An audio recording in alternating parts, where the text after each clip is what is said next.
முதல் வாசகம். இயேசுவை கடவுள் உயிர்த்தெழச் செய்து தமது வாக்குறுதியை நிறைவேற்றினார். திருத்துதர் பணிகள் நூலிலிருந்து வாசகம். அதிகாரம் 13, இறைவசனங்கள் 26 முதல் 33 முடிய. அந்நாள்களில் பவுல் பிசிதியாவில் உள்ள அந்தியோக்கியாவுக்கு வந்தபோது அவர் தொழுகை கூடத்தில் கூறியது: சகோதரரே, ஆபிரகாமின் வழிவந்த மக்களே, இங்கு இருப்போருள் கடவுளுக்கு அஞ்சி நடப்போரே, இந்த மீட்புச் செய்தி நமக்குத்தான் அனுப்பப்பட்டுள்ளது. எருசலேமில் குடியிருக்கும் மக்களும் அவர்களுடைய தலைவர்களும் அம்மீட்பரை அறியவில்லை. ஓய்வு நாள்தோறும் வாசிக்கப்படும் இறைவாக்கினரின் வார்த்தைகளை கேட்டும் அவற்றை புரிந்து கொள்ளவில்லை. ஆயினும் அவருக்கு அவர்கள் தீர்ப்பளித்த போது அவ்வார்த்தைகள் நிறைவேறின. சாவுக்குரிய காரணம் எதுவும் அவரிடம் இல்லாதிருந்தும் அவரை கொல்ல அவர்கள் பிலாத்திடம் கேட்டார்கள். மறைநூலில் அவரை பற்றி எழுதியுள்ள அனைத்தையும் அவர்கள் செய்து முடித்தார்கள். பின்பு அவரை சிலுவையிலிருந்து இறக்கி கல்லறையில் வைத்தார்கள். ஆனால் இறந்த அவரை கடவுள் உயிரோடு எழுப்பினார். அவர் கலிலேயாவிலிருந்து தம்முடன் எருசலேம் வந்தவர்களுக்கு பல நாள்கள் தோன்றினார். அவர்கள் இப்போது அவர்தம் சாட்சிகளாக மக்கள் முன் விளங்குகின்றார்கள்.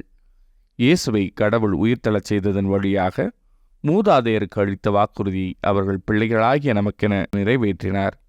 இதுவே நாங்கள் உங்களுக்கு அறிவிக்கும் நற்செய்தி. இது பற்றி 2ஆம் திருப்பாடலில் நீரே என் மகன், இன்று நான் உம்மை ஈன்றெடுத்தேன் என்று எழுதப்பட்டுள்ளது. இது ஆண்டவரின் அருள்வாக்கு. இறைவா, உமக்கு நன்றி. பதிலுரை பாடல்.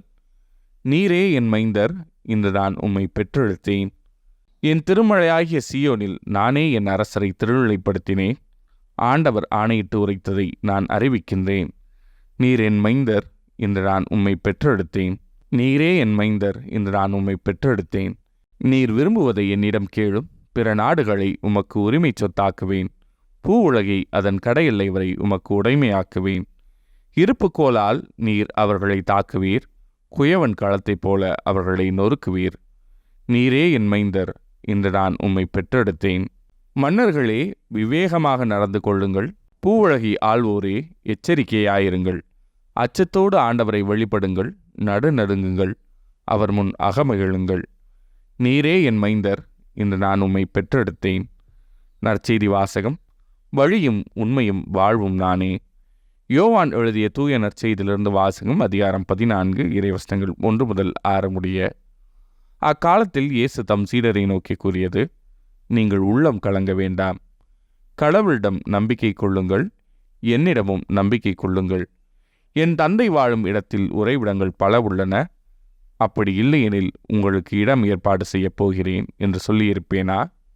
நான் போய் உங்களுக்கு இடம் ஏற்பாடு செய்த பின் திரும்பி வந்து உங்களை என்னிடம் அழைத்து கொள்வேன்.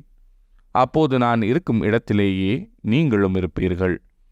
நான் போகும் இடத்துக்கு வழி உங்களுக்கு தெரியும். தோமா அவரிடம்: ஆண்டவரே, நீர் எங்கே போகிறீர் என்றே எங்களுக்கு தெரியாது. அப்படி இருக்க நீர் போகும் இடத்துக்கான வழியை நாங்கள் எப்படி தெரிந்து கொள்ள இயலும் என்றார். இயேசு அவரிடம்: வழியும் உண்மையும் வாழ்வும் நானே. என் வழியாய் அன்றி எவரும் தந்தையிடம் வருவதில்லை என்றார். இது ஆண்டவரின் அருள்வாக்கு. கிறிஸ்துவே, உமக்கு புகழ்.